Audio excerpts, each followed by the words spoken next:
Ibu bapak, saudara-saudara sekalian, teristimewa alim ulama takmir masjid yang insya Allah dimuliakan dan dirahmati oleh Allah Subhanahu wa Ta'ala. Dalam Al-Quran ada 3 perintah Allah yang sifatnya serangkai. Artinya tidak diterima perintah yang satu apabila perintah rangkaiannya tidak dilaksanakan. Mana itu perintahnya? Yang pertama, atiullah wa atiur rasul. Taatlah engkau kepada Allah dan taat pula lah engkau kepada Rasulnya. Artinya orang yang taat kepada Allah tapi mengkhianati Rasulullah, taatnya kepada Allah terhapus. Demikian sebaliknya, taat kepada Rasul tapi mengkhianati Allah, taatnya kepada Rasulnya sia-sia. Taat kepada Allah. Taat kepada Allah itu sederhana, Pak. Ringkasan orang taat kepada Allah itu sederhana. Apa itu? Kemampuan melaksanakan perintah Allah dan kesanggupan menghindari larangan Allah. Itu saja. Dalam agama ini sederhana. Taat, hindari larangan Allah, lakukan perintah Allah. Selesai. Dan alhamdulillah Allah memberikan kelonggaran. Soal perintah, laksanakan perintahku kata Allah sesuai kemampuanmu. Saya tidak bisa wudu Ustaz. Wajibkan kita wudu kalau mau sholat. Tapi Allah kasih keringanan kalau kau tidak bisa kena air. Apa? Tayamum. Saya tidak bisa puasa Ustaz. Kenapa? Saya sakit Ustaz. Allah kasih keringanan, silahkan bayar fidyah. Saya mau haji Ustaz, tapi tidak mampu. Itu rukun Islam, tapi saya tidak mampu. Boleh kok tidak haji. Disesuaikan kemampuan. Tapi kalau larangan sifatnya mutlak, tidak bisa ditawar-tawar. Kalau sholat kan tidak bisa berdiri, duduk. Tidak bisa duduk Ustaz, ada bisulku. Baring. Tidak bisa baring Ustaz. Salat pakai isyarat. Mana namanya salat pakai isyarat? Tinggal matanya Pak yang dikasih goyang-goyang. Allahu Akbar. Bismillahirrahmanirrahim. Allahu Akbar. Itu isyarat. Tangan pun sudah tidak bergerak. Itu pun tidak mampu Ustaz. Salat pakai dalam hati. Mulai takbir sampai salam baca dalam hati. Bayangkan lagi ruku, baca doa ruku. Bayangkan lagi sujud, baca doa sujud. Itu pun tidak mampu. Gampang. Bungkus, bawa dikubur. Ayo. Allah kasih keringanan. Tapi yang namanya larangan tidak boleh ditawar. Ustaz, saya tidak bisa berzina Ustaz. Kalau saya tidak berzina Ustaz, pingsan saya. Tidak boleh bos. Ustaz, saya tidak bisa tidak teler. Saya harus mabuk Ustaz. Kalau saya tidak mabuk, mati saya. Bohong kok. Tidak ada. Larangan tidak boleh tawar-tawar. Tapi perintah boleh ditawar sesuai kemampuan kita. Orang yang taat kepada Allah dan mengkhianati Rasulullah sekarang mulai banyak. Sekarang mulai banyak. Oh, bagus sholatnya. Bagus puasanya. Tapi cintanya kepada Rasulullah mulai lentur. Hanya yang begitu Pak. Sekarang. Anak muda pelihara jenggot dibilang radikal. Padahal itu sunnah. Kalian juga yang pelihara jenggot, jangan kau hina yang tidak pakai jenggot. Saya dimaki-maki di Facebook. Ini Ustadz Dasat cerita-cerita sunnah. Baru kau tidak pelihara sunnah. Saya bilang, kenapa kau tuduh saya tidak pelihara sunnah? Buktinya kau tidak pakai jenggot. Ya mau diapa kalau tidak mau tumbuh? Saya sudah kasih minyak malah mengamuk mama istri saya di rumah. Kasih kotor-kotor bantal ini Pak Ustadz. Terus kayak kasih minyak Pak supaya tumbuh. Sudah. Ada lagi anak muda, celananya jingkrang agak tinggi ke atas, dianggap lagi radikal. Padahal itu sunnah. Kalian juga yang melihat saudara-saudaranya kakinya tidak di atas mata kaki, celananya jangan hina. Sama-sama. Kita sama-sama puasa, sama-sama sholat, sama-sama haji, Sama-sama rukun Islam kita. Jangan saling mengkafirkan. Marah Rasulullah kalau melihat kita seperti itu. Cinta kepada Allah, banyak juga yang mengkhianati Rasulullah. Begitu juga sebaliknya. Taat kepada Rasulullah, tapi mengkhianati Allah. Percayalah, orang yang cinta kepada Allah dan taat kepada Rasulnya, maka hidupnya akan mulia dunia sampai akhirat. Saya mau kasih contoh, Pak. Kurang apa Abu Lahab waktu itu? Abu Jahal waktu itu, Pak. Tokoh masyarakat di Mekah. Semua orang kenal Abu Jahal. Semua orang segan sama Abu Jahal. Tapi angkuh, pongah, sombong. Dia merasa tokoh masyarakat, punya jabatan, punya segala-galanya. Akhirnya apa? Dia tolak beriman kepada Rasulnya. Apa dia tidak percaya kepada Nabi? Dia percaya kepada Rasul. Dia lihat mukjizat. Cuma apa yang sehingga dia tidak masuk Islam? Karena ada kesombongan dalam hatinya. Siapa lu Muhammad? Anak baru kemarin. Gue senior. Apa? Akhirnya apa? Dia tolak kenabian Rasulullah. Akhirnya apa? Dihinakan oleh Allah. Sampai sekarang ini, mana buktinya Allah menghinakan itu? Abu Jahal dan Abu Lahab. Sampai detik ini tidak ada orang tua satupun yang mau kasih nama anaknya Abu Jahal. Coba, hina Pak. Tidak ada yang mau kasih nama Abu Jahal, Abu Lahab. Marah dia kalau disebut Abu Lahab, Pak. Padahal dia tokoh. Maka bisa jadi ada orang sekarang tokoh. Hebat, punya pengaruh luar biasa. Tapi kalau kau hina Allah, kau hina Rasulnya, tunggu hidupmu akan hina dunia sampai akhir. Apa kelebihannya Abu Jahal? Waktu itu, Bilal waktu itu budak. Beda budak dengan pembantu, Pak. Ini banyak kekeliruan kita. Menyamakan antara pembantu dengan hamba sahaya. Beda. Pembantu ada hak asasinya. Pembantu dilindungi. Pembantu punya hak kepada tuannya. Pembantu digaji tiap bulan. Dia bisa berhenti. Berhenti ya. Kenapa? Cerewet betul istrinya. Curiga terus sama saya. Bagaimana suaminya tidak nirit saya? Istrinya sudah tua, ngomel aja kerjanya. Saya seksi. Sopan berbicara. Mau makan suaminya saya yang ngurus. Mau tidur suaminya saya yang ngurus. Mau mandi suaminya saya yang ngurus.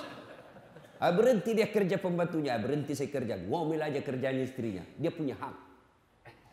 Hamba sahaya. Budak hak milik. Namanya hak milik. Sama saya punya handphone. Itu hak milik saya. Saya mau banting, saya mau bakar, saya mau lempar, saya mau kasih orang. Terserah. Kenapa? Saya yang punya. Bilal budak hamba sahaya. Sumayyah budak hamba sahaya. Tapi ketika diintimidasi, dipaksa, Bilal, la ilaha illallah, hapus itu dalam keyakinanmu. Bilal, Muhammad Rasulullah, hilangkan dalam keyakinanmu. Saya kasih kau jabatan, saya merdekakan kamu. Bilal katakan, no way. Jabatan saya tidak butuhkan. Uang saya tidak butuhkan. Popularitas saya tidak butuhkan. Yang aku butuhkan kasih sayang Allah. Akhirnya ditindis batu, dihina, dijemur di lapangan terbuka. Tapi Bilal dengan mantap, la ilaha illallah Muhammadar Rasulullah. Coba. Sampai detik ini Allah muliakan Bilal. Padahal fisiknya adalah budak. Badannya adalah budak. Tapi jiwanya merdeka. Allah muliakan Bilal sampai detik ini. Namanya setiap masjid ada dicantumkan Bilal. Hebat. Sumayyah. Budak. Dibujuk oleh Abu Jahal. Dibujuk oleh Abu Lahab. Kata Abu Lahab, oi Sumayyah, sudahlah. Kau lepaskanlah itu imanmu kepada Muhammad. Saya merdekakan kamu. Tapi apa kata Sumayyah? La ilaha illallah Muhammad Rasulullah. Akhirnya apa? Disiksa. Apa siksaannya? Ditangkap satu keluarga. Anaknya, suaminya. dipendam dalam tanah sampai di leher. Dijemur tidak dikasih air. Tapi mereka sekeluarga mantap. La ilaha illallah Muhammad Rasulullah. Tidak goyang akidahnya. Besoknya dibangunkan lagi. Disiksa suaminya di depan matanya. Disiksa anaknya di depan suaminya, di anaknya. Abu Jahal dia ambil itu pedang, lalu dipanasi sampai merah, ditancapkan di depan matanya anaknya, dikasih itu besi yang panas. Ibu mana yang tega melihat anaknya seperti itu? Tapi Sumayyah berkata, nak, saya cinta kepadamu. Tidak usah khawatir soal cintaku kepadamu, nak. Tapi cintaku kepadamu tidak boleh mengalahkan cintaku kepada Allah. La ilaha illallah. Mati akal ini Abu Jahal hadapi Sumayyah. Dijanji jabatan tidak mempan, dikasih duit tidak mempan, dikasih kemerdekaan tidak mempan.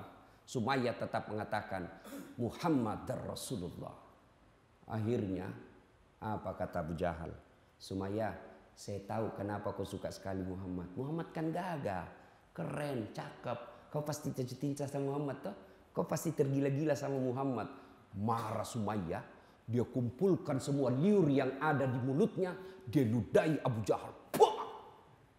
Mukamu tidak lebih mulia daripada kotoran unta. Masya Allah. Jengkel Abu Jahal, tokoh masyarakat yang dimuliakan waktu itu, dihina oleh budaknya. Lalu dia ambil itu tombak, dia tancapkan di perutnya Sumayyah. Wafat dengan kalimat La ilaha illallah Muhammad Rasulullah. Esoknya suaminya menyusul. Tapi Allah janjikan orang seperti ini, kau mulia dunia sampai akhirat. Orang yang cinta kepada Allah dan Rasulnya, hidupnya tidak akan sengsara, hidupnya tidak akan hina. Kok ada itu Ustaz?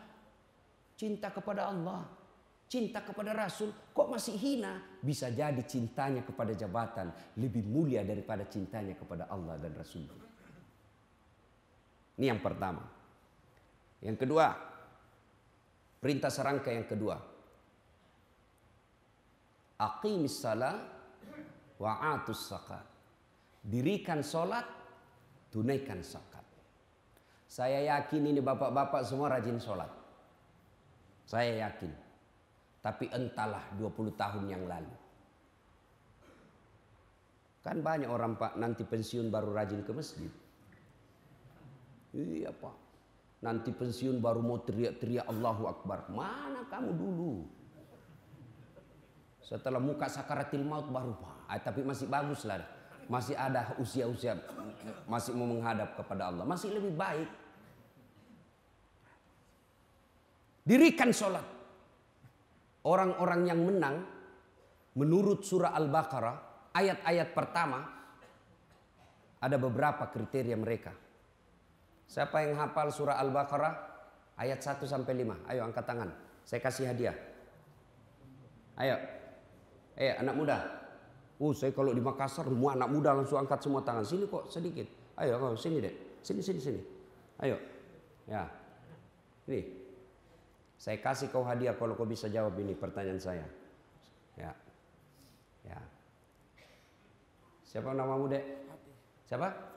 Fatih. Masya Allah. Berdiri. Ini nama manusia mulia juga, Pak. Yang menaklukkan Konstantinie pada zaman itu yang kita kenal dengan Istanbul sekarang. Usia dia taklukkan itu Konstantinie, Istanbul, itu usianya 21 tahun. Dia taklukkan kerajaan Roma waktu itu yang sangat gagah perkasa. Anak muda 21 tahun. Nih Al-Fatih namanya. Mudah-mudahan kau seperti itu deh. Karena nama itu doa. Jangan lagi ada berkata apa arti semua nama. Dongo. Bayangkan kalau tidak ada namamu semua. Bagaimana kau kampanye? Pilih saya. Siapa? Saya Anu.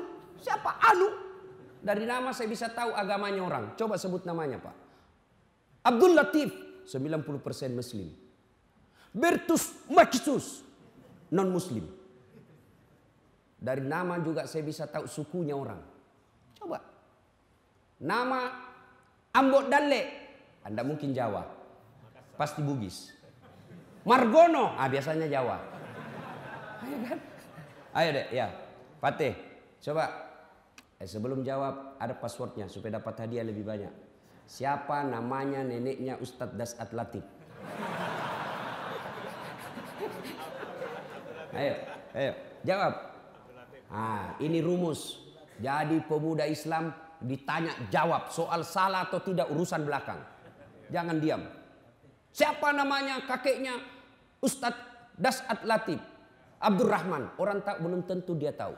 Sembarang aja kau jawab. Ini juga belum tentu dia tahu. Ayo, jawab yang tadi surah ayat pertama dari Al-Baqarah 1 sampai 5. Ya, 5 ayat pertama.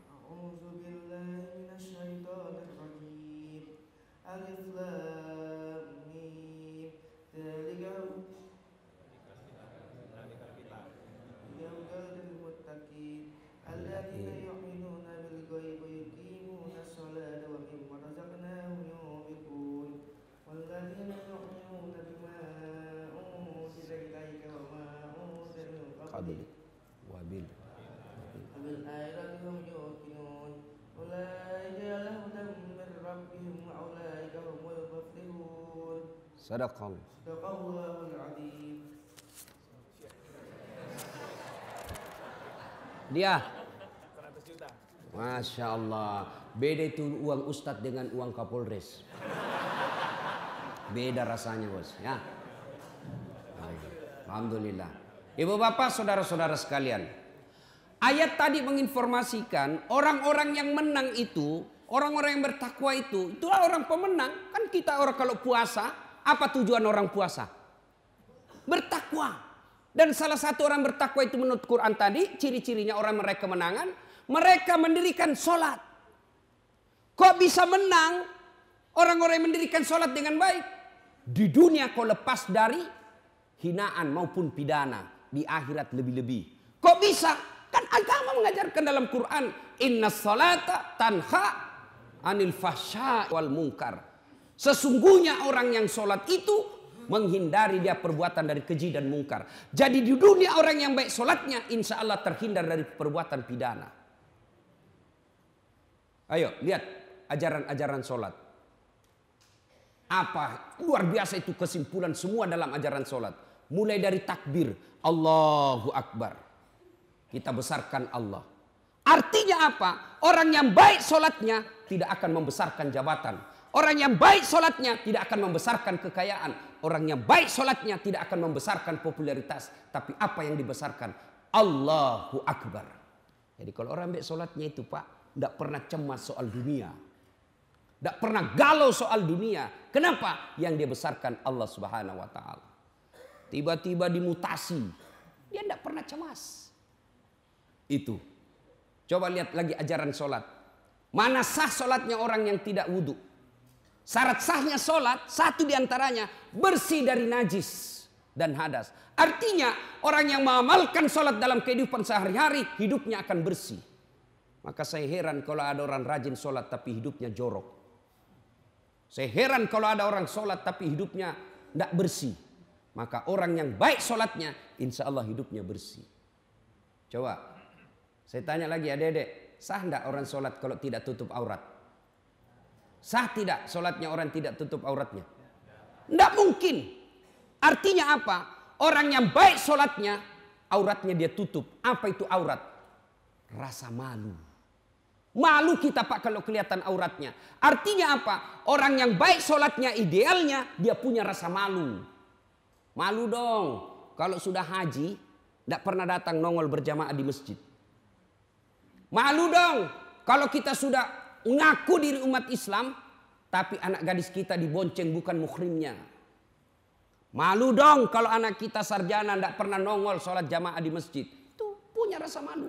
Malu dong kalau pelat merah dipakai kendaraan siang-siang hari Ahad. Malu dong. Malu dong minta duit di pinggir jalan meras anak SMP. Itu orang yang baik sholatnya mestinya punya rasa malu. Coba kita pelajari itu ruku apa? Syarat sahnya sholat. Ada lagi syarat sahnya sholat, menghadap kiblat. Berarti orang yang baik sholatnya, apa hikmahnya menghadap kiblat? Fokus. Bekerja dia fokus. Tidak kesana kemari dia pikir sembarang. Orang yang baik sholatnya mestinya bekerjanya fokus. Ini fokus ini orang modern bilang profesional. Orang yang baik sholatnya mestinya menghadap kiblat juga salah satu hikmahnya. Kalian ukhuwamu, tinggikan persaudaraanmu. Ini di masjid coba lihat persaudaraan Pak. Orang yang rajin sholatnya insya Allah persatuannya kuat. Mulai saja dari takbir kita diajarkan. Mulai dari bacaan sholat kan sama semua. Orang Sunda, orang Bugis, orang Padang. Semua sama bacaannya Pak. Tidak mentang-mentang kita ini Bhinneka Tunggal Ika. Sholat pakai bahasa masing-masing. Bayangkan bagaimana kacaunya sholat subuh di Tebet ini kalau sholat pakai bahasa masing-masing. Yang jadi imam keturunan Arab. Dia takbir pakai bahasa Arab. Allahu Akbar. Makmum datang Pak Ian Harlan. Orang Sunda. Dia pakai bahasa Sundanya. Takbir pula. Saya tidak tahu apa bahasa Sundanya takbir. Hah? Nah, kalau orang Padang dia takbir pakai bahasa Padang. Allah nan gadang.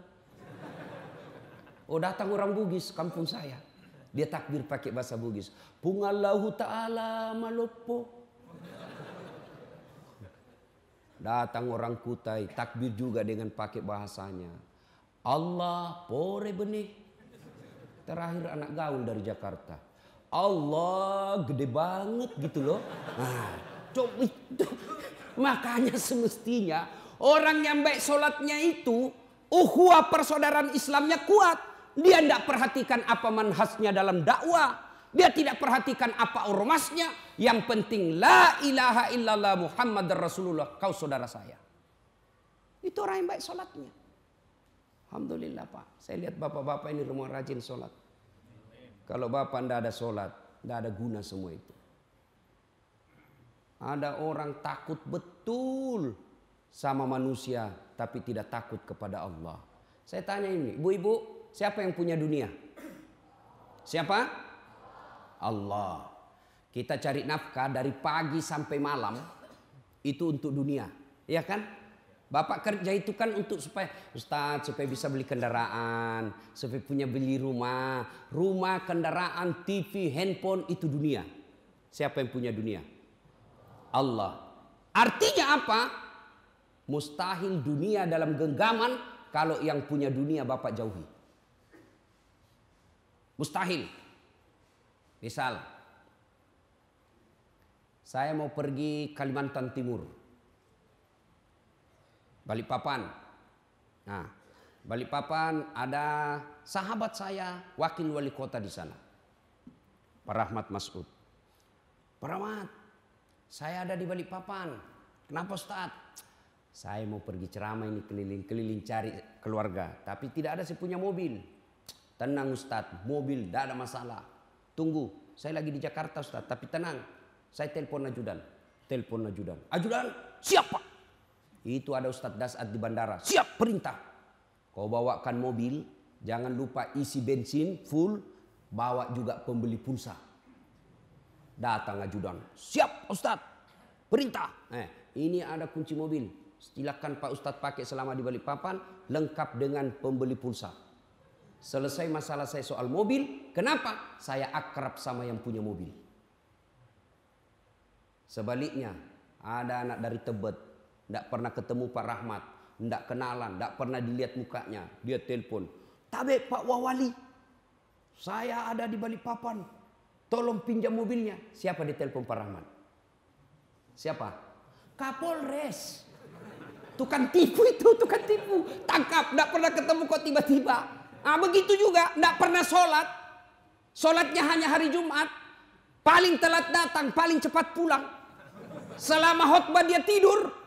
Lalu dia sakit, ya Allah saya sudah capek sakit ya Allah. Sembuhkan penyakitku ya Allah, capek sudah saya sakit ya Allah. Allah perintahkan malaikat karena dia sudah capek sekali cabut nyawanya. Itu. Jadi dunia ini kecil bos, kecil buat Allah. Allah cuma minta dekati saya. Dan dekatinya Allah cukup engkau sempurnakan sholatmu. Bapak mau ketemu gubernur. Mau ketemu presiden, tidak gampang. Protokolernya, ketemu dengan ajudan, ngatur jadwal, sudah tiba waktunya, belum tentu bisa ketemu. Tiba-tiba urusan mendadak, pergi kepala daerah. Coba, ngantri Pak, datang. Sudah, Bapak coba punya kebutuhan. Ada keperluan dengan pejabat. Cerita sama ajudan dulu. Anu Pak, saya dulu tim sukses Pak. Saya banyak bantu Bapak ini. Alhamdulillah RT saya menang Pak di TPS. Bapak boleh enggak saya ketemu wali kota? Oh boleh Pak, ada keperluan apa ini? Oh begini, saya enggak bisa jelaskan sama Pak Wali. Silahkan Bapak buat proposal. Datang lagi minggu depan Pak ya? Oke, jadi proposal. Datang minggu depan. Dia bilang Pak ajudan, baik Pak, saya akan serahkan dulu ke stafnya Bapak. Bapak datang minggu depan. Datang lagi minggu depan. Apa kata ajudan? Baru dibaca sama staf ahli Pak. Silahkan datang minggu depan Pak. Datang lagi minggu depan. Kata saya dapat informasi staf ahli baru mau dibaca sama Pak Wali Kota atau Pak Gubernur. Bapak datang lagi minggu depannya. Datang lagi minggu depan. Sudah 4 minggu itu. Datang lagi. Kata Pak Wali baru dibaca Pak. Akan dibentuk tim untuk mempelajari proposalnya Bapak. Silakan Bapak datang lagi minggu depan. Datang lagi minggu depan. Kata, ya Pak Wali sudah baca Pak. Insya Allah beliau mau ketemu sama Bapak. Tapi mungkin 3 minggu yang akan datang. Sudah tambah banyak waktu habis. Datang 3 minggu yang akan datang. Janjian jam 8, jam 3 sore baru bisa ditemui. Kenapa? Ngantri penemu Pak. Begitu tiba jamnya kita ketemu basa-basi sedikit. Pak Wali akhirnya berkata, oh ini saya sudah baca Pak anunya proposalnya. Mohon maaf Pak. Tidak ada alokasi dana untuk ini Pak. Kalau saya bantu Bapak saya ditangkap KPK. Hancur habis waktu 2 bulan. Sia-sia tidak ada guna. Susahnya ketemu dengan pejabat. Allah. Bapak mau ketemu tengah malam pun boleh. Bangun sholat tahajud. Baru bangun tidak bisa tidur malah Ustaz. Allah panggil kita dalam subuh. Yuk lapor masalahmu dalam sujud subuh. Tengah hari habis kita dagang. Tak laku-laku dagang. Lapor kalian di tengah hari. Allah nunggu kau sholat duhur. Sore pun masih sepi dagangan. Ayo lapor dalam sholat asarmu. Selesai kita dagang. Pulang ke rumah maghrib. Lapor.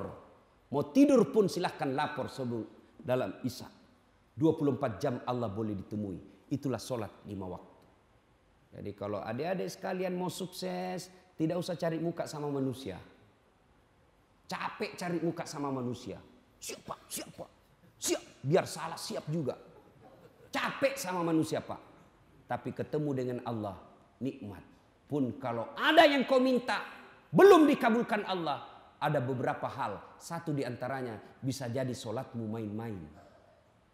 Allahu Akbar. Tidak ikhlas Pak. Takbirnya aja saya kayak orang tidak makan. Allah.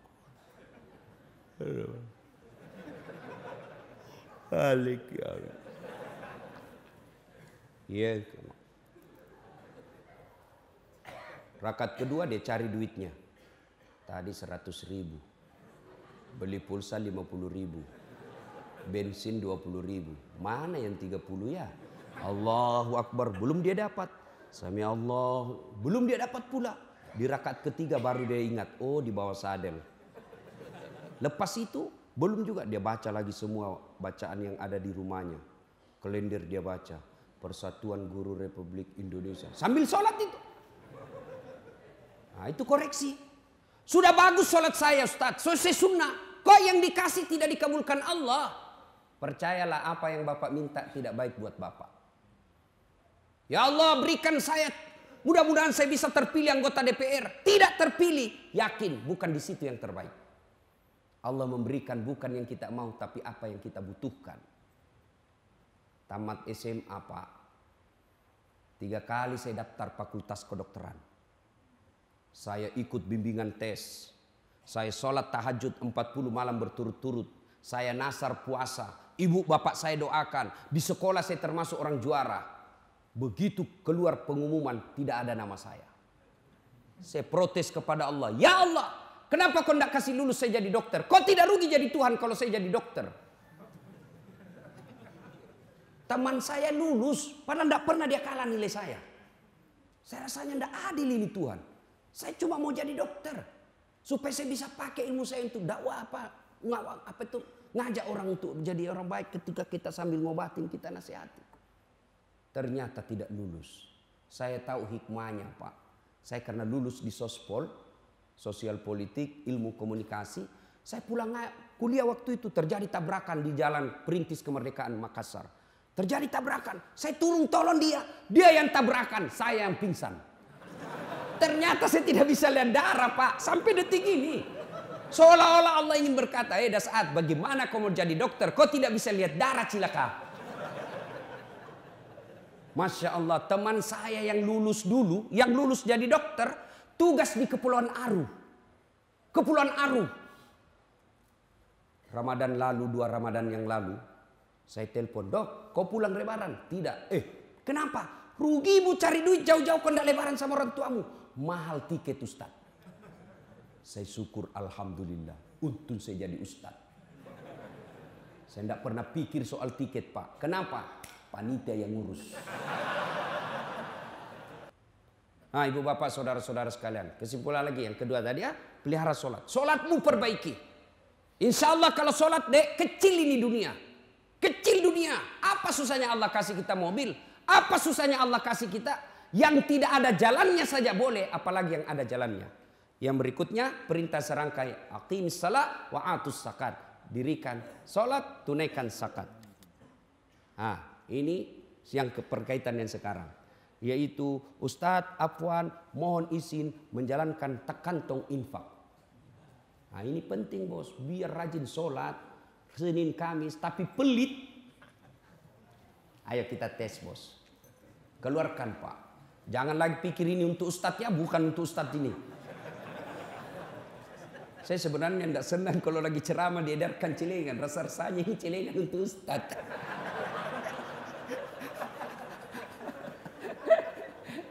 Ayo Pak. Masya Allah. Jadi di pintu surga ada orang bertengkar Pak. Orang sudah mau masuk surga ini ada orang 4 bertengkar. Saling tarik Pak. Tarik kanan, tarik kiri. Siapa? 1. Orang yang mati syahid. 2. Haji yang mabrur. 3. Ulama. 4. Orang kaya yang pemurah. Bertengkar dia. Begitu mau masuk orang kaya ditarik sama orang mati syahid. Saya lebih berhak. Begitu orang mati syahid mau masuk, ditarik sama orang haji yang mabrur. Haji mabrur mau besar, ditarik sama ulama. Akhirnya turun perintah Allah. Jibril, perintah itu 4 orang. Kenapa mereka masing-masing merasa berhak mau masuk ke surga? Periksa satu-satu. Tersangka pertama, maju. Kamu, kenapa merasa lebih berhak masuk surga? Jibril, saya dulu haji mabrur. Setelah saya haji, berhenti saya mendomi. Setelah saya haji, saya berjamaah di masjid. Setelah saya haji, rajin ngaji Senin Kamis. Haji mabrur. Katanya haji mabrur nomor 1 masuk surga. Katanya. Orang kasih tahu sampean. Ustadz, ulama. Mundur. Tidak boleh kau dahului gurumu. Dosa kau. Mundur. Panggil orang kedua. Kamu, kenapa merasa nomor 1 surga? Jibril, saya nih mati syahid. Membela agama Allah. Ada yang hina Nabi Rasulullah Muhammad SAW. Menghina Al-Quran. Nah, saya kena peluru. Ini buktinya bajuku masih berdarah. Mati syahid. Katanya orang mati syahid nomor 1 masuk surga. Katanya. Tanya siapa kasih tahu kau? Ulama. Mundur. Tidak boleh kau dahului ulamamu. Panggil orang ketiga. Kamu kenapa mau masuk? Jibril, saya dulu adalah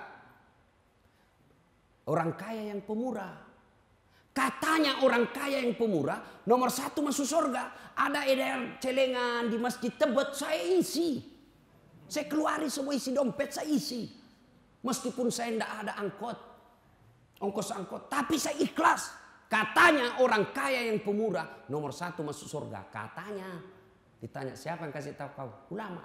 Mundur. Sama semua kau. Mundur. Tarik yang keempat. Kamu. Kenapa merasa nomor 1 masuk surga? Jibril, saya yang tadi yang diceritain orang 3. Oh kamu lama. Saya Dasaat Latif. Oh silakan. Begitu mau masuk, tinggal beberapa langkah istighfar ini. Astagfirullah, kata orang 3. Apalagi sudah masuk istighfar. Jibril, betul saya dakwai mereka. Betul saya nasihati mereka. Betul saya beritahu mereka. Tapi saya bisa jadi ustadz karena jasa-jasanya ini orang kaya. Saya jadi ustadz karena ada orang kaya kasih saya duit beli buku. Saya jadi ustadz karena ada orang kaya bangun masjid tanpa saya dakwah. Saya jadi ustadz karena ada orang kaya bangun sekolah tanpa saya menuntut ilmu. Saya jadi ustadz seperti ini karena jasa saya ini orang kaya. Saya malu dahului dia. Akhirnya disepakati. Jibril sampaikan kepada Allah. Saya sudah terima penghargaannya. Tapi saya malu mendahului orang kaya. Akhirnya orang kaya dulu yang masuk ke dalam surga. Orang kaya bagaimana? Orang kaya yang pemurah. Nomor 1 masuk surga. Tapi orang kaya yang pelit. Dia bilang di kampungku seke. Kikiri galak paku jambatan. Kau juga nomor 1 tapi masuk neraka. Nah, silakan edarkan celengan bos, isi itu. Silakan bapak mau masuk nomor 1 dalam surga atau neraka. Dan ketika bapak sudah mulai tarik dompet, itu setan perang pak. Jangan. Hati-hati, sedikit aja. Bapak tarik keluar, dia goda lagi setan. Cari yang kecil aja, yang kecil-kecil. Itu setan itu pak. Ingat, ketika orang mau berbuat baik, maka setan berusaha menggagalkannya. Belajar dari kisahnya Ibrahim. Yang kemarin kita Idul Adha. Itu kan Ibrahim mau potong anaknya. Digoda sama iblis. Ibrahim, sadar lu bro. Sadar bro. Masa anakmu kau mau potong? Kata Ibrahim, jangan banyak bicara situ. Ditembak. Bah! Lempar kepalanya sampai Sunda Kelapa balik lagi. Gagal goda anaknya. Ibrahim, dia goda lagi istrinya. Hajar. Kau tahu enggak mau dibawa kemana anakmu? Katanya mau rekreasi. Bego lu jar. Maksudnya apa? Mau dipotong itu anakmu. Banyak bicara. Mana ada orang tua mau potong anaknya? Benar, katanya perintah Tuhannya. Siti Hajar tanya, apa perintah Tuhannya? Ambil batu. Jangankan anakku, saya pun siap dipotong kalau itu perintah Allah. Dilempar lagi. Kena kepalanya sampai Bogor balik lagi. Gagal goda suaminya, gagal goda istrinya. Dia datang sama anaknya. Main. Ismail. Kau tahu enggak mau dibawa kemana kau bapakmu? Saya tahu, mau dipotong. Bego betul. Jangan banyak bicara di situ. Dilempar. Sampai di Bandung. Enggak balik-balik lagi. Kenapa mesti melempar 3 kali? Itulah lempar jumroh yang kita amalkan ketika haji. Ya? Itulah melempar 3 jumroh. Usta, uqa, akabah. Ula, akabah. Lempar setan besar. Setan tengah, setan kecil. Dan 1 kali melempar, tempatnya 1 kali 7. Tembak kena 7.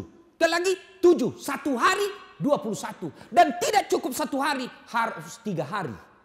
Itu maknanya melawan iblis, melawan godaan setan perlu napas panjang dan power yang besar. Kenapa tidak 1 kali saja?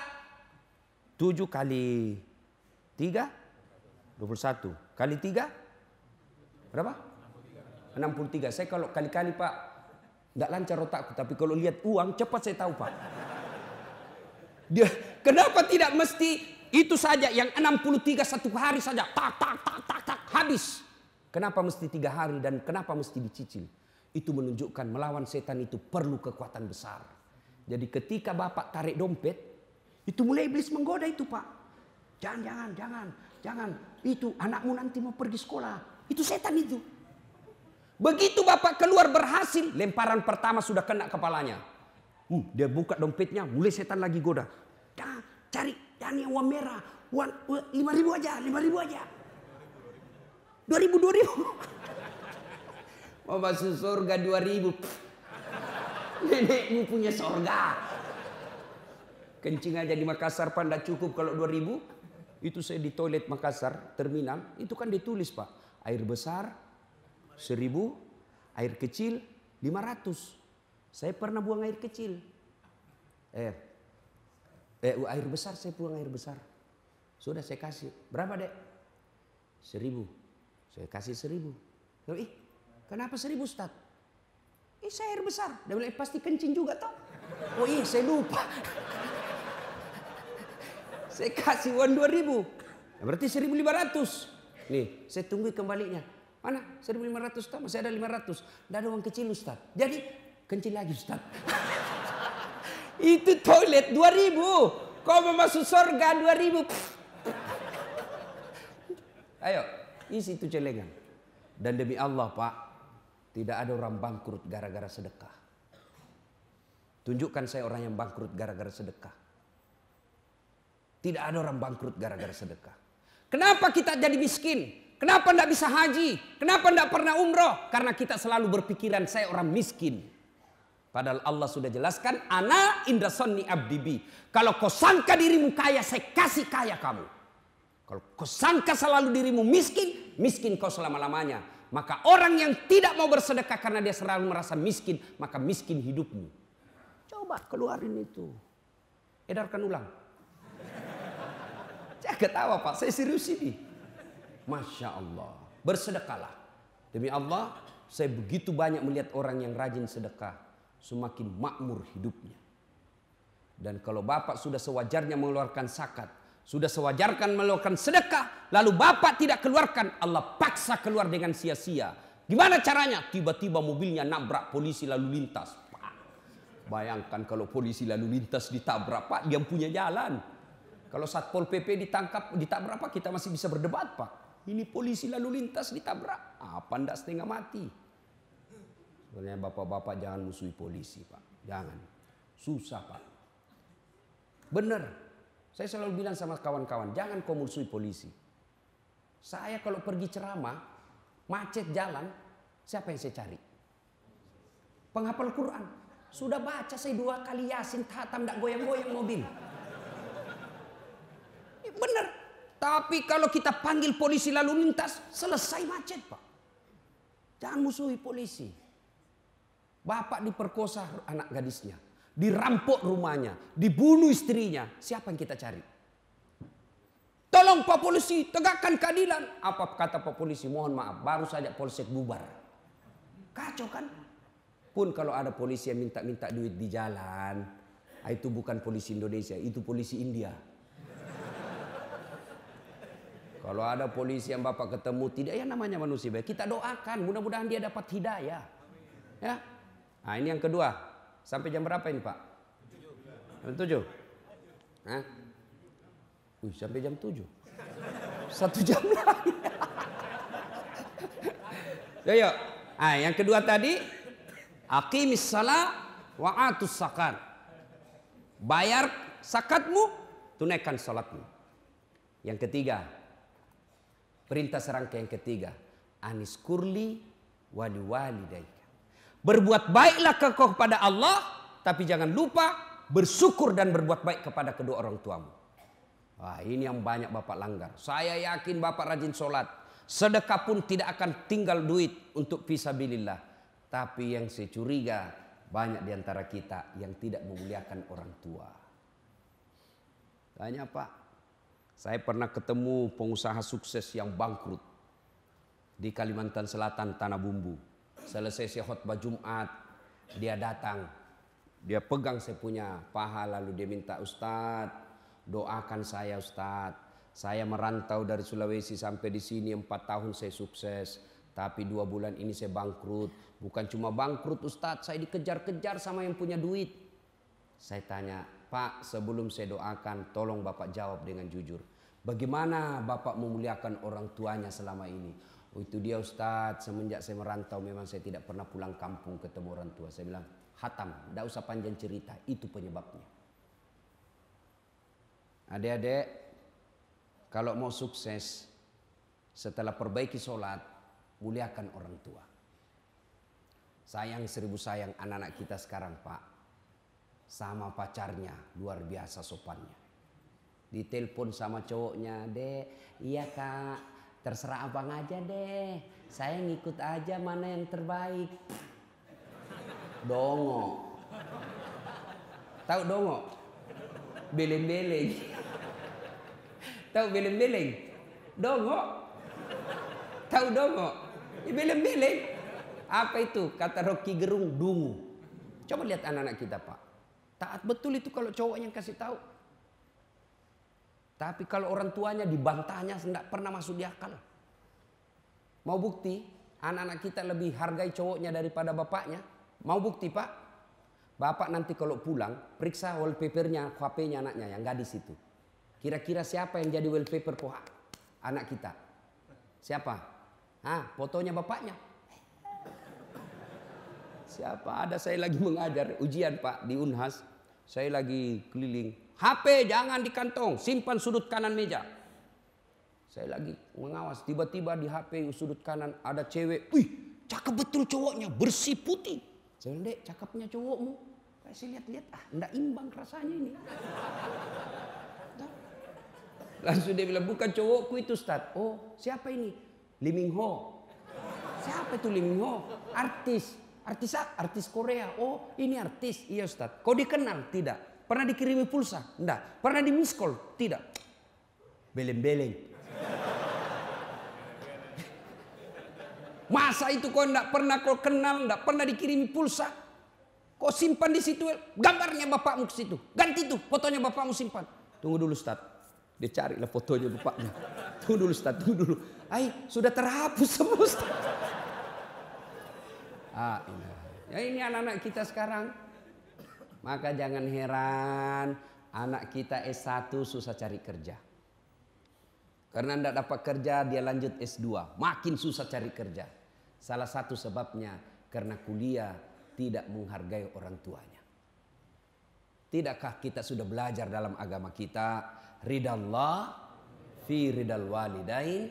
Suktillah fi suktil walidain. Suatu kali Nabi di Makkah lagi tawaf. Pakai ihram. Tiba-tiba ada anak muda di depan Nabi tawaf juga. Dilihatnya Nabi. Wih, melepuh pundaknya Pak. Seperti orang yang baru kena bara api. Diikuti oleh Nabi. Selesai tawaf dipanggil. Anak muda tak. Sini dulu anak muda. Kenapa pundakmu nak? Saya ini orang Madinah. Ibu saya sakit. Ibu saya ini mau sekali menunaikan ibadah haji. Tidak ada budak saya. Tidak ada duit saya bayar onta. Saya pikul ibu saya. Dari Madinah ke Mekah. Jalan kaki kurang lebih 500 km. Melewati padang pasir. Kalau bapak dari Jakarta ke Bogor. Itu kan masih enak Pak. Masih banyak pohon-pohon bisa tempat singgah. Makkah Madinah padang pasir. Kupikul ibu saya sepanjang jalan. Nanti selepas ketika saya makan, sholat dan buang air besar. Ada terus di pundak saya. Hampir tidak pernah lepas. Makanya ini pundak saya melepuh. Nabi terharu. Lalu anak muda ini bertanya, ya Rasulullah, kira-kira kebaikan saya ini sudah membalas kebaikan ibuku kepadaku ya Rasul? Kira-kira sudah imbang. Apa kata Nabi? Demi Allah anak muda, kau sudah termasuk anak yang soleh, tapi demi Allah kau belum bisa membalas kebaikan ibumu kepadamu. Coba, mana ada anak-anak seperti ini sekarang? Coba lihat anak-anak kita sekarang Pak. Ngeri Pak, tidak ada lagi sopan santun sama orang tua. Bapaknya sepertinya dianggap kawan. Kita dulu ketemu sama bapak, lihat matanya aja kita kadang sungkan. Bapak pelajari itu yang namanya tadi Al-Fatih. Ya, itu tidak pernah berani tatap matanya bapaknya. Ketemu bapaknya tunduk terus karena memuliakan orang tuanya. Sekarang anak-anak kita, coba lihat saya zaman kecil, jangankan bicara kasar sama orang tua, memotong bayangan ketika ada tamunya bapak itu di ruang tamu, tidak boleh kita lewat-lewat. Dianggap kita anak yang kurang ajar. Makan, zaman saya kecil, makan, bapak saya petani, mau makan. Kata ibu saya, jangan dulu, belum datang bapakmu. Dosa kau kalau sisa kau kasih bapakmu. Masa sudah dari mulutmu kau kasih bapakmu. Begitu kita muliakan orang tua. Sekarang anak-anak makan, dia habisi Pak. Tinggal kuahnya disimpankan bapaknya. Yang ketawa, ini anak-anak kita sekarang bingung saya lihat. Makanya jangan heran hidupmu tidak akan dapat kebahagiaan. Coba lihat orang-orang yang sukses. Salah satu biasa resep hidupnya. Mereka memuliakan orang tuanya. Itu model kita lain lagi Pak yang sudah berkeluarga. Modelnya apa? Lebih sayang sama istrinya daripada orang tuanya. Masih baik kalau ini lebih takut. Bu, ini ada duit lebih. Kirim ke bapak ya. 2 juta lah. Lama kita tidak pulang kampung. Ini 2 juta untuk orang tua kita di kampung. Dengar istrinya langsung istrinya bangkit. Apa? Bapakmu. Itu anakmu. Langsung dia bilang suaminya, ya terserah deh, enggak jadi. Ada di sini takut sama istrinya? Ada laki-laki di sini takut sama istri? Berhenti jadi laki-laki, Pak. Apa mau takut sama istri? Nah, semua gaji kita diambil. Coba lihat itu istri. Semua gaji kita diambil. Bajunya kita yang belikan. Lipstiknya pun kita yang belikan. Sampai duit itinya pun kita yang belikan. Masa mau takut sama istri? Jadi Ustadz tidak takut sama istri. Ngapain saya mau takut sama istri? Cuma istriku lebih berani dari saya.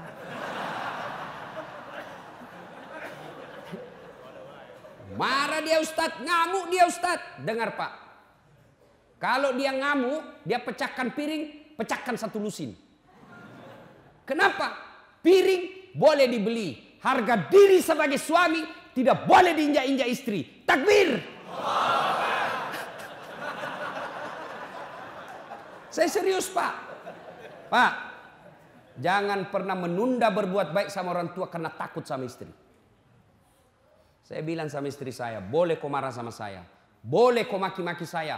Boleh kau lempar kepalaku, yang penting tidak dikena. Satu yang tidak boleh, jangan pernah saya dengar di telinga saya kau hina orang tuaku. Begitu kau hina orang tuaku, tidak ada maaf.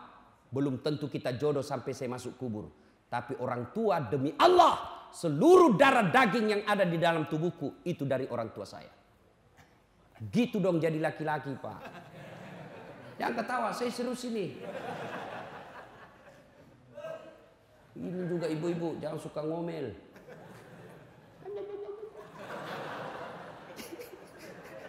Hei bu, ini suami tergantung ibu. Demi Allah. Kalau ibu baik sama mertua, suami tidak akan tergoda perempuan lain. Jangan protes. Coba kalau ibu baik sama suaminya, tiba-tiba suami mau nikah, datang itu mertua membela ibu. Apa kau mau kawin-kawin lagi? Coba lihat itu istrimu, baik betul. Saya belum bangun sudah siap sarapan. Datang saudaramu semua dihormati. Kamu tidak pernah dihina, ngomongnya tidak pernah kasar sama kamu. Apalagi kau mau kawin, belum tentu kau dapat perempuan lebih baik dari itu istrimu. Awas kalau kau mau kawin lagi, haram itu air susuku. Gitu mama saya kalau marah Pak. Langsung dia bilang haram air susuku. Ampun Mak. Tapi kalau tidak pernah muliakan orang tuanya, datang mertua dari kampung, baru 2 jam duduk dia tanya, Mak Haji kapan pulang? Belum selesai capek sudah ditanya pulang. Mertuanya hipertensi, makanannya yang asin-asin terus. Tidak pernah dihargai ketika datang mertua. Datang saudaranya tidak pernah manis di depannya. Pulang kampung suamimu dicuci otaknya sama mertuamu. Apa itu istrimu? Saya sekolahkan kau jauh-jauh. Saya jualkan sawah supaya kau dihargai orang, tidak dihina sepupumu. Ini istrimu sendiri yang hina kamu. Datang sepupumu, tidak pernah dihormati. Saya datang di rumahmu, tidak pernah enak-enak mukanya. Apa itu istrimu, model apa itu? Sudah, kawin lagi. Saya carikan kamu sepupumu. Mau ibu? Makanya mestinya kalau mertua datang, ibu sujud syukur. Itu sumber keutamaan berkahnya hidup. Ya Allah, alhamdulillah kau kirim orang tua ini. Gara-gara inilah orang tua saya punya suami. Andai saja tidak ada orang tua punya anak, mungkin sampai sekarang saya masih jadi gasturi, gadis tua Republik Indonesia. Bersyukur. Hei bu, baik-baik sama mertua. Demi Allah, rumah tangga tidak akan berkah ketika durhaka sama orang tua. Percaya Pak, muliakan orang tuamu, maka hidupmu akan berkah. Suatu kali Umar bertanya kepada Nabi, ya Rasulullah, ingin rasanya saya melihat Allah tersenyum kepadaku. Meskipun saya tahu tidak mungkin saya bisa melihat Allah mukanya di dunia ini. Bagaimana supaya Allah tersenyum kepadaku? Kata Nabi, buat ibu bapakmu tersenyum, maka Allah pasti tersenyum kepadamu. Maka bapak tidak usah cari muka sama pejabat. Lebih baik muliakan orang tua. Dunia akhirat kita dapat. Kadangkala ini anak-anak sekarang baru belajar agama 2 bulan. Itu pun melalui YouTube. Baru 2 menit habis pulsanya. Bamaknya langsung beda manhajnya. Ini bid'ah. Tak boleh, mak. Sesat kamu. Saya bilang, kau belajar agama dari mana? Ibumu kau katakan sesat. Ya, adik-adik ini yang hijrah. Hijrah itu bukan sekedar berbicara afwan. Hijrah itu bukan sekedar jazakallah khair. Kaifa haluk ya akhi. Bukan sekedar itu. Hijrah itu bukan sekedar pelihara jenggot. Hijrah itu bukan sekedar jingkar celananya. Hijrah itu termasuk diantaranya memuliakan orang tuamu dengan semulia-mulianya. Biar jenggotmu panjang, bicaramu selalu afwan, jazakallah, celana, tapi kau hina orang tuamu karena berbeda mazhabmu. Kau tidak lebih mulia di hadapan Allah. Muliakan orang tua. Berapa banyak dalam riwayat-riwayat kita pelajari sejarah sengsara hidupnya karena mendurhakai orang tuanya. Pertanyaan besar buat kita, kenapa anak-anak kita begini sekarang? Padahal cerdas, Pak. Anak-anak kita kurang apa sekarang, Pak? Coba lihat cerdasnya anak-anak kita. Saya biasa heran lihat itu anak-anak. Saya ini sudah pegang HP 2 tangan, masih salah ketik. Ini anak muda bawa motor sambil ngebalas. Cerdasnya itu anak-anak kita sekarang. Satu aja kurangnya anak kita sekarang. Apa? Kurang ajar. Imma yablughanna indakal kibra ahaduhuma au kilahuma fala taqul lahumā uff wa la tanharhuma wa qul lahumā qawlan karima. Apabila kedua orang tuamu sudah lanjut dalam pemeliharaanmu, jangan kau berkata A saja dilarang, apalagi sampai meneteskan air mata orang tua. Al jannatu tahta aqdamil ummahat. Surga itu berada di bawah telapak kaki ibu. Kenapa anak-anak kita begini? Salah satu sebabnya karena kita memberi makan anak kita makanan-makanan haram. Kenapa anak-anak kita begini? Karena kita memberi contoh yang tidak baik di hadapan anak kita. Sini dulu. Awas kalau kau merokok, awas. Kalau kau merokok saya kasih makan kau dengan bungkusnya. 10 menit kemudian, nak, kopi beli rokok tong. Anaknya dilarang merokok, baru dia merokok depan anaknya. Bapak macam apa ini? Ada yang merokok di sini? Nggak ada? Nggak ada dalam masjid. Nggak tahu kalau dia keluar nanti. Bapak kan selama ini sangat benci sama orang-orang yang menindas kita. Siapa orang-orang kaya yang ada di Indonesia? Banyak-banyak, Pak. Siapa orang-orang kaya? Mereka yang penguasa rokok. Dan kita lah ini orang Islam paling banyak merokok. Jadi kalau Bapak cinta sama agama, berhenti merokok. Itu orang rokok, itu orang Yahudi punya, Pak. Sudah kita dikasih rokok, sakit dikasih lagi obatnya. Duit kita dibawa ke sana. Maka saya doakan bapak-bapak yang merokok, berhenti merokok. Marah? Silakan, saya mau pulang juga. Ada yang bilang makruh, mungkin dia bilang makruh karena dia juga merokok. Berhenti, Pak. Kalau ada orang bilang baik itu rokok, saya bilang kau sini. Kalau kau merasa betul itu rokok baik, kau merokok anakmu di depanmu sama istrimu rokok bareng-bareng di situ. Kalau kau rasa baik, pasti meskipun dia merokok, dia bilang jangan kau merokok, padahal dia merokok.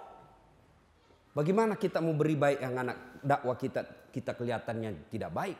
Yang berikutnya, mana anak-anak kita mau baik? Sementara kita sendiri tidak menjalankan agama dengan sebaik-baiknya. Ibu bapak saudara-saudara sekalian, sebenarnya masih ingin rasanya berlama-lama di tempat ini. Tapi waktu jualah yang membatasi kita. Akhirnya kita mengulang. Ada 3 perintah Allah yang serangkai. Yang artinya harus kita jalankan bersamaan. Apabila satunya kita tidak jalankan, maka yang kita laksanakan akan sia-sia. Apa itu? Yang pertama, ati'ullah wa ati'ur rasul. Taat kepada Allah, taat pula kepada Rasulmu. Yang kedua, aqimis salat wa atus zakat. Dirikan solat, bayar zakatmu. Dan yang kelima, bersyukur engkau kepada Allah, tapi jangan lupa memuliakan orang tuamu. Apabila hal ini kita akan sudah lakukan, insya Allah, maka kejayaan kita akan dapat, bukan cuma kejayaan di dunia, tapi insya Allah keselamatan di akhirat.